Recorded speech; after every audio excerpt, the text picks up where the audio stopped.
자, 이번 시간에는 철근 콘크리트 공사에 대해서 한번 알아보도록 하겠습니다. 철근 콘크리트 공사는 우리가 철골 공사와 더불어 우리가 시공하는 데 있어서 가장 많이 사용되고 있는 그런 종류의 공사죠. 말 그대로 철근하고 콘크리트를 사용해서 골조를 만드는 거죠. 이제 그럴 때 어떻게 우리가 철근 배건을 하고 콘크리트를 타설하는지, 그래서 구조물을 형성하는지 이 과정에 대해서 알아보는 시간으로 한번 해보도록 하겠습니다. 자, 먼저 철근 콘크리트 공사의 개요에 대해서 한번 볼까요?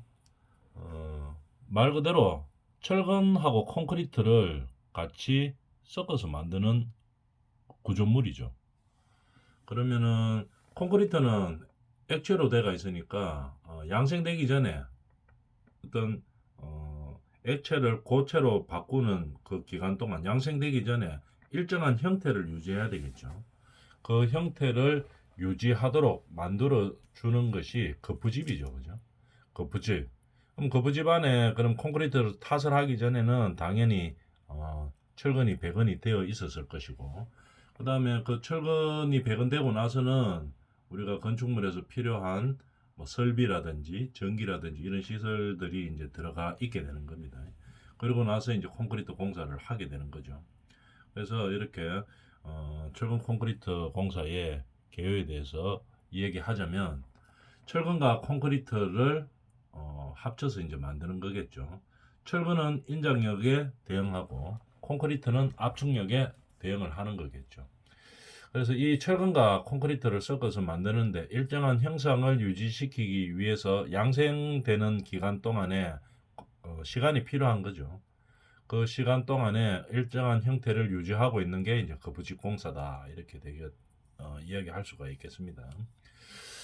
그러면 거푸집 공사가 철근 콘크리트 공사를 이제 통틀어 볼 때 철근을 가공하고 콘크리트를 이제 가공하는 그런 공정들이 있을 것인데 거기에 앞서서 거푸집 공사는 철근 콘크리트 공사에 있어서 철근 공사나 콘크리트 공사보다 훨씬 더 많은 인력과 시간이 소비됩니다. 그래서 상당히 많은 시간이 소요되죠.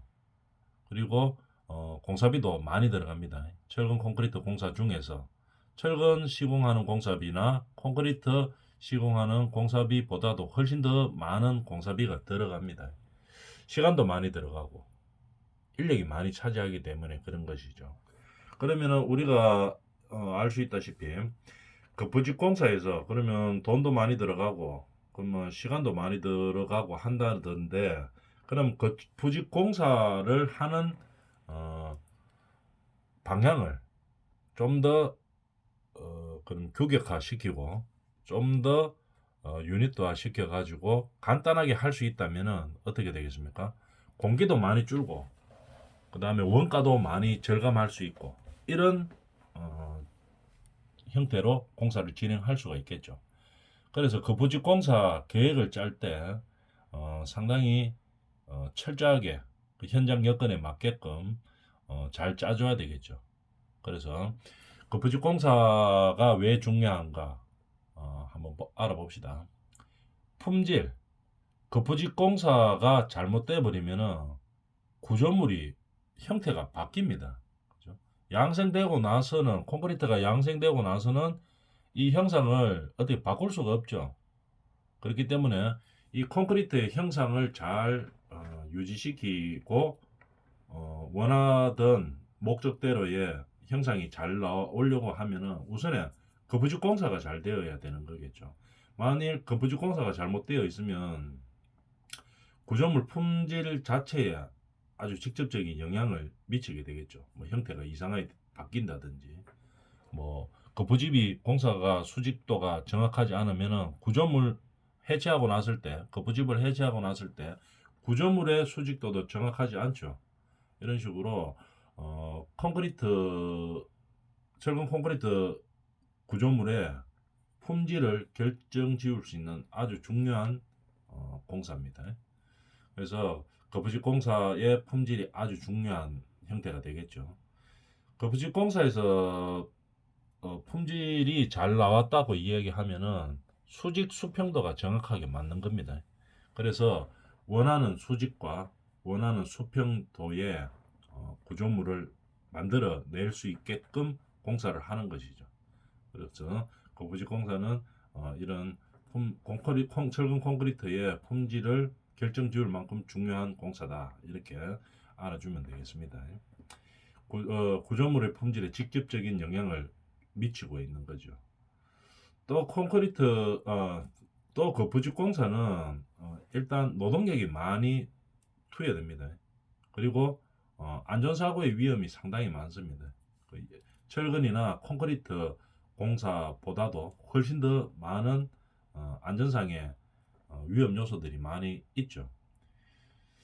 자, 그래서 콘크리트를 우리가 탓을 할 때, 만약에 거푸집 공사가 잘못되어 있으면은, 예를 들어서 콘크리트 탓을 하고 있는 중에 거푸집이 뭐 터졌다고 한번 생각해 봅시다.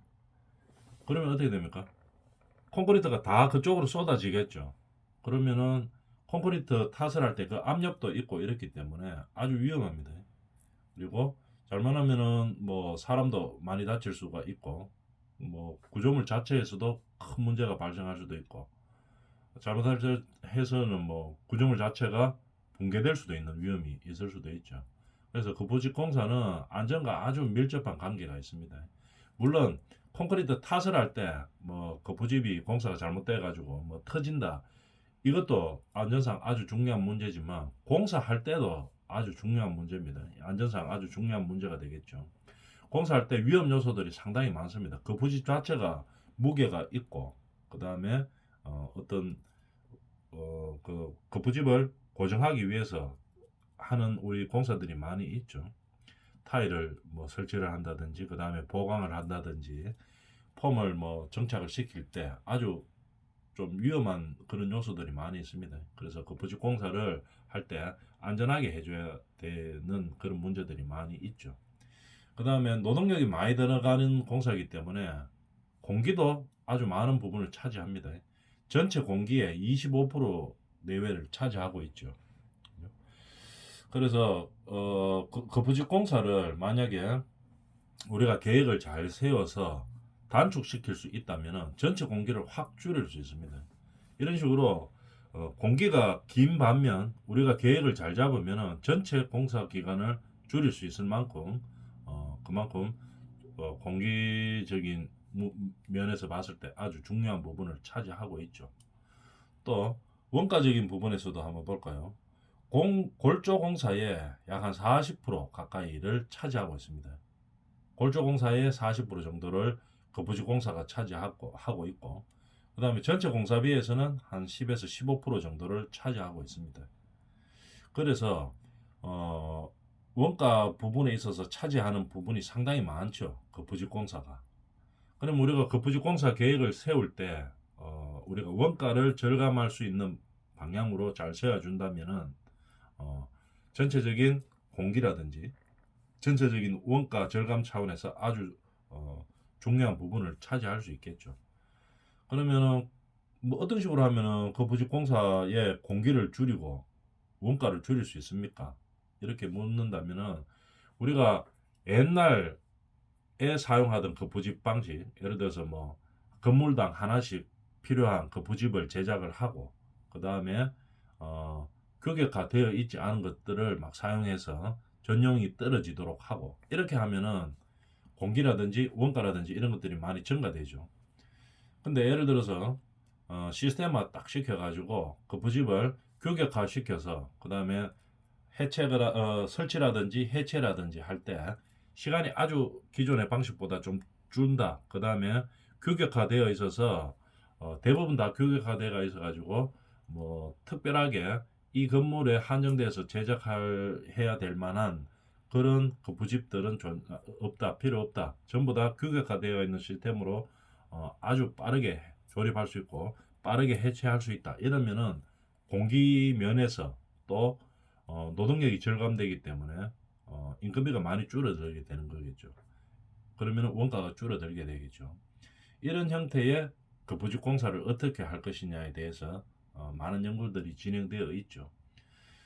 이만큼 품질과 안전과 공기와 원가 절감 차원에서 아주 중요한 그런 거푸집 공사입니다. 거푸집 공사가 그런 내용을 가지고 있다 하는 걸 알고 이 개요를 보고 뒷지역에서 자세하게 한번 들어가 보도록 하겠습니다.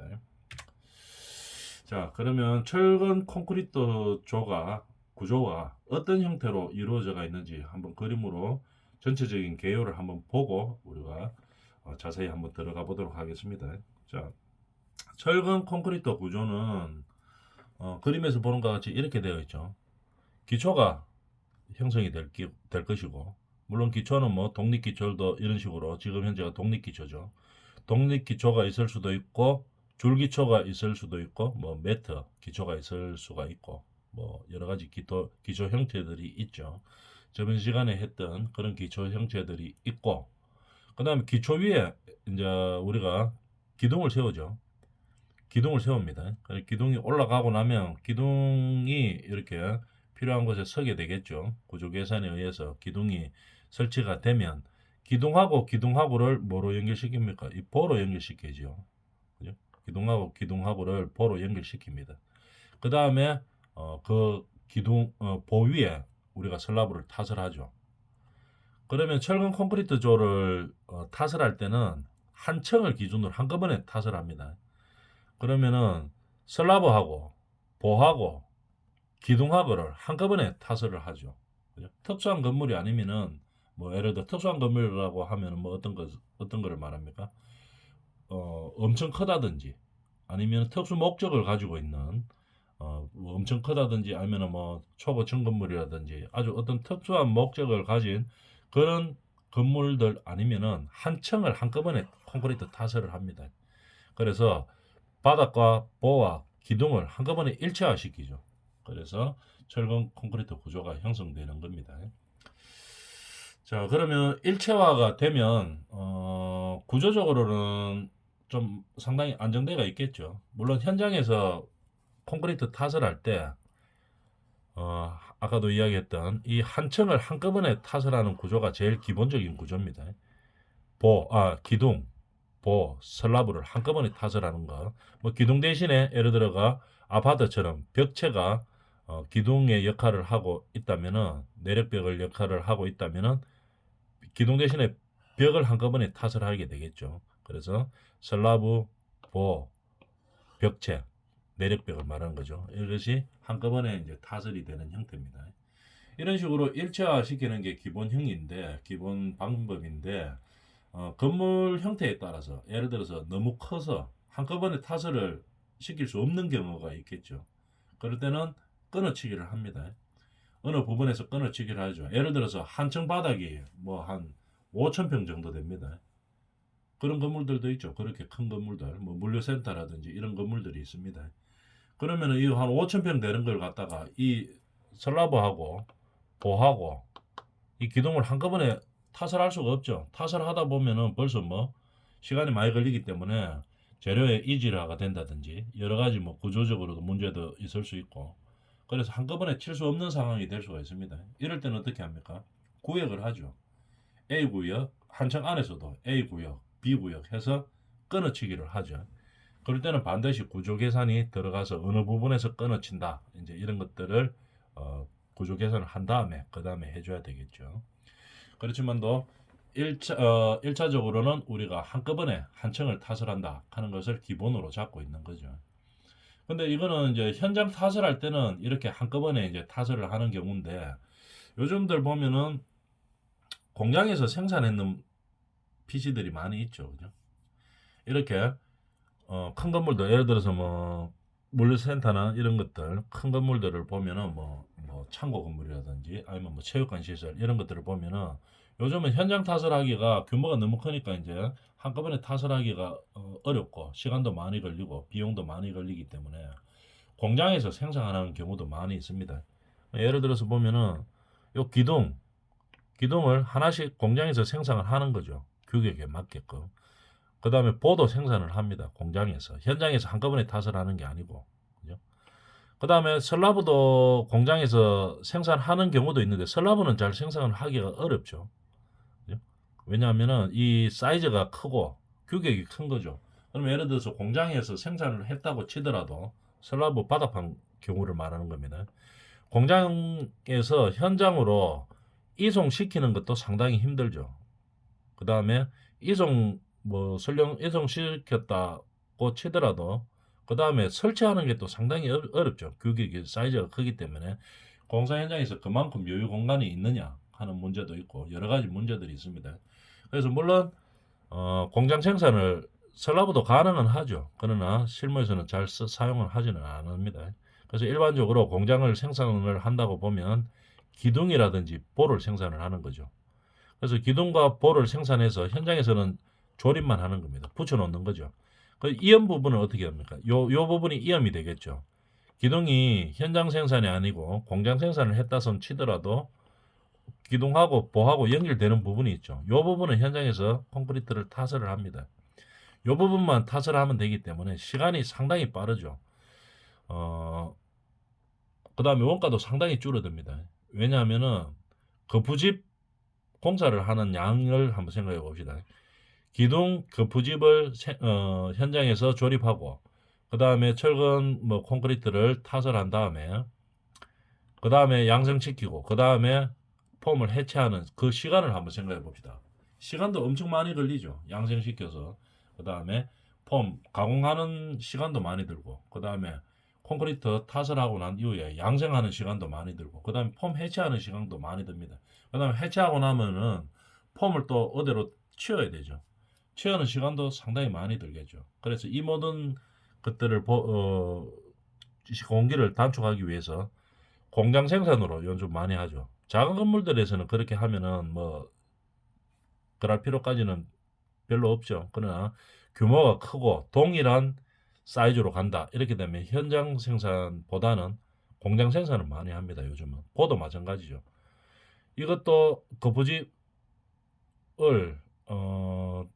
조립하고 양생하고 타령하는 시간, 그 다음에 치우는 시간까지 생각하다 보면은 시간이 상당히 많이 듭니다. 그래서 현장 생산보다는 공장 생산으로 해서 가져와가 조립한 다음에 그 다음에 요 부분을 조인트 되는 요 부분들만 콘크리트 타설을 하죠. 이 슬랍하고 같이 해버리는 겁니다. 합성 핏이라고도 이야기를 많이 하죠.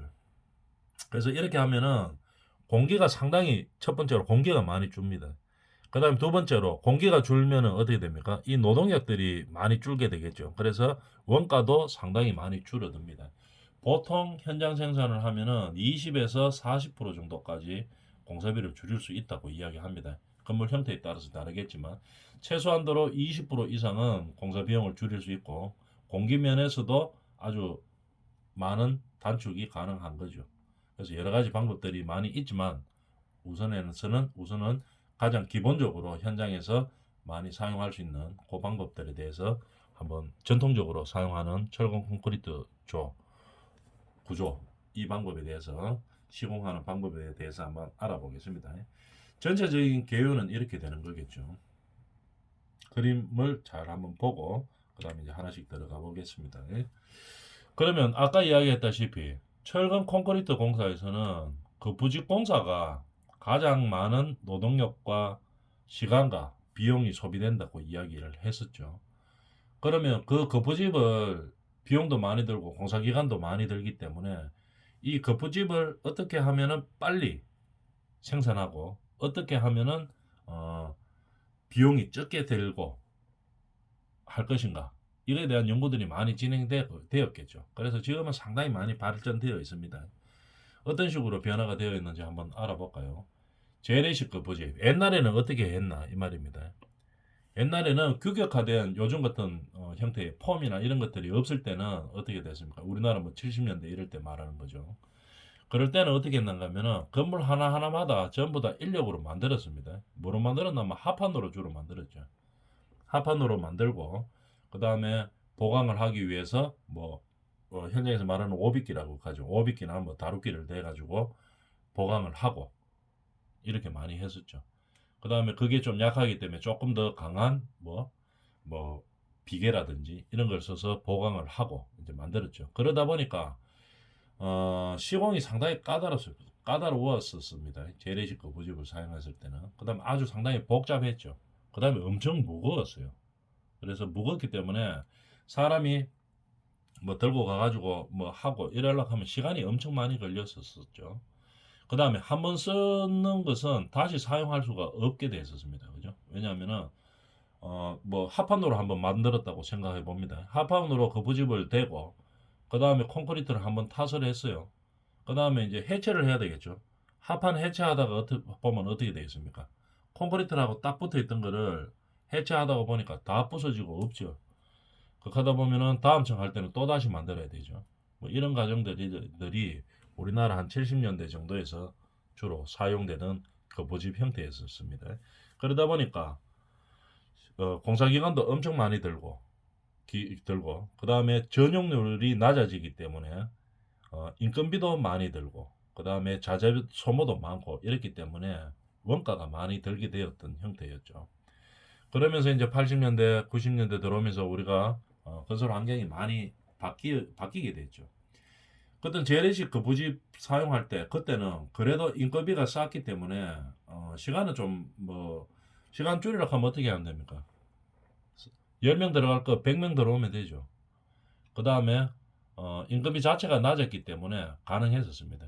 뭐 인건비가 많이 들고 하더라도 사람 10명 쓸 거 100명 쓰면 되고 뭐 이런 상황이 됐으니까 그나마 재래식 거부집을 사용해서 할 수 있었었는데 이제 큰 변화가 일어나죠. 80년대, 90년대 들어오면서 제일 중요한 거 인건비가 일단 상승을 하는 겁니다. 우리나라 인건비가 막 상승을 하니까 옛날 형식으로서는 안 되는 거죠.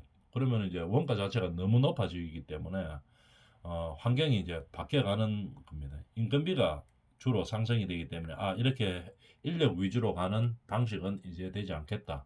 다른 방법을 찾아야 되겠다. 이제 연구를 많이 하게 되는 거죠. 그러다 보니까 어떻게 됩니까? 규격화, 그 다음에 기계화 시키고 단순화 시킵니다. 모든 폼들을 어떻게 하면 규격화 시킬 것인가 이에 대한 연구들을 많이 했죠. 그 규격화를 시키려고 하면은 우리가 전체적으로 가장 건물 사이즈에 많이 들어가는 층고 높이라든지 층고가 중요하겠죠. 왜냐하면 예를 들어서 뭐 두 장 딱 놨을 때 폼 두 장 딱 놨을 때 그냥 일반 층고 기준 딱 끝난다 이렇게 되면은 간단하죠. 그래서 단순화 시키고 이제 유닛화 딱 시키는 거겠죠. 그 다음에 그러면 이제 우리가 폼에 대해서 이제 사람들이 연구를 많이 해봤겠죠. 우리나라에서 가장 주택으로 기준으로 봤을 때 주택으로 사용하는 층고 높이가 얼마인가를 다 연구를 해봤죠. 하다 보니까 2,700이다 이제 딱 나오는 거죠. 그러면은 우리 폼을 얼마로 했을 때 이것을 가장 규격화 시킬 수 있겠나 이제 연구를 해보니까 폼 높이 한 장당 1,200이다. 1m 20 말하는 거죠. 1,200이다. 그럼 두 장을 딱 넣으면 2,400 되겠죠. 근데 폼을 슬라브 콘크리트 탓을 양성되고 난 그 위에 바로 놓을 수는 없죠. 그러니까 밑에 그 2,400 밑에 폼을 얹을 수 있는 그런 오빗기 10cm 그러니까 100mm 잡겠죠. 그다음 아래 위로 잡는 거죠. 아래 위로 한 장씩 잡습니다. 왜냐면 오빗기가 100mm이기 때문에 하나씩 놓으면 끝나는 거죠. 밑에 100mm, 그 다음에 위에 100mm. 그러면 2600 되는 거죠. 100 더하기 100 더하기 하고 중간에 2400. 그 다음에 위에 슬라브. 옛날에는 다 100mm 쳤죠. 그러니까 2700. 그래서 옛날 건물들이나 요즘 건물들 보면 전부 다 2700입니다. 그죠? 특수한 경우에는 조금 더 층고를 올리는 경우도 있지만 대부분 보면 2700이죠. 이런 식으로 전부 다 규격화 만들었는 겁니다. 그러고 2700 나오면은 위에 이제 우리는 바닥 난방이니까 바닥도 우리가 난방을 하죠. 바닥은 얼마 들고 예를 들어서 보통 한 200mm 정도 들죠. 200 들고 그 다음에 위에 천장 있죠. 천장에도 다 배관들이 지나가죠. 뭐 환기구도 지나가고 뭐 전기도 선도 지나가야 되고 이렇죠. 그래서 보통 천장에 우리가 뭐 한 150이나 100mm죠. 딱 붙이면 한 100mm 정도만에 들어가겠죠. 그 다음에 뭐 한 150mm 정도 그렇게 빼고 나면은 우리가 천장 높이를 딱 재면 보통 2300에서 2350 그 정도 딱 나오죠. 우리 아파트 같은 거 오늘 집에 가서 한번 재봅니다. 보통 뭐 특수하게 층고를 높이는 거 이런 거 아니면은 보통 2,300 정도, 2,350 그 정도 딱 나옵니다. 그게 이제 규격화 시켜서 만들었기 때문에 그런 거죠. 자, 이런 식으로 이제 거푸집을 자꾸 규격화 시키고 단순화 시킵니다. 그 다음에 높이는 그렇고, 그럼 폭은 어떻게 되느냐? 보통 600폭이 이제 제일 기준으로 쫙 나가는 거죠. 600, 600, 600, 600 가다 보면은 마지막에 좀 모자라는 부분들이 있죠. 그럴 때는 뭐 450 쓰고, 그 다음에 뭐 인코나 쓰고, 아웃코나 쓰고, 100, 100, 그 코나 쪽에는 이제 잡아줘야 되기 때문에 기역자로 되어 있는 100, 100짜리 폼을 딱 써서 딱 연결을 시키죠. 보통 핀으로 연결시키죠. 핀으로 연결시켜가지고 딱 만든다. 이렇게 규격화 시키기 위해서 사람들이 연구를 많이 했습니다. 우리나라에서 보통 최대한 많이 짓는 건물들을 조사하고 해서 그런 식으로 규격화 시켰죠. 그러면서 이제 폼을 만들면서 우리가 철판으로 만들었죠. 그래서 옛날에 합판으로 하던 것보다는 철판으로 만들기 때문에 전용 횟수가 많습니다. 많이 쓸 수 있다는 얘기죠. 폼 해체를 하고 난 다음에 그 다음 층도 사용할 수 있는 거죠. 잘 안 깨지죠. 철판이기 때문에. 그런 식으로 전용 횟수를 높였는 겁니다. 그러면서 만들면서 무거운 철판은 안 된다. 그래서 이제 좀 가벼운 경량화 시키는 형태로 많이 만들었죠. 그래서 바깥쪽 프레임은 철판으로 만들더라도 안쪽은 합판 또는 합판보다 조금 더 센 뭐 플라스틱 재질의 어떤 뭐 강도는 좋고 이런 재질들로 자꾸 바꾸어가는 거죠. 이렇게 단순화시키고 경량화시키고 그 다음에 규격화시키고 하다 보니까 인건비도 많이 줄일 수 있고 안전사고도 또 많이 줄일 수 있습니다. 계속 같은 것들이 반복되기 때문에 다른 걸 하다 보면 사고가 나는 거죠. 계속 같은 걸 하다 보니까 안전사고가 좀 단순화시키기 때문에 안전사고도 줄어듭니다. 그 다음에 규격화되어 있으니까 공기가 아주 줄어들 수가 있겠죠. 상당히 줄어듭니다. 그러면서 생산성이 증대되는 이런 효과들을 많이 가져왔죠. 이런 식으로 거푸집이 발전이 되었습니다. 그러면 거푸집의 구성 요소에 대해서는 다음 시간에 해보도록 하겠습니다.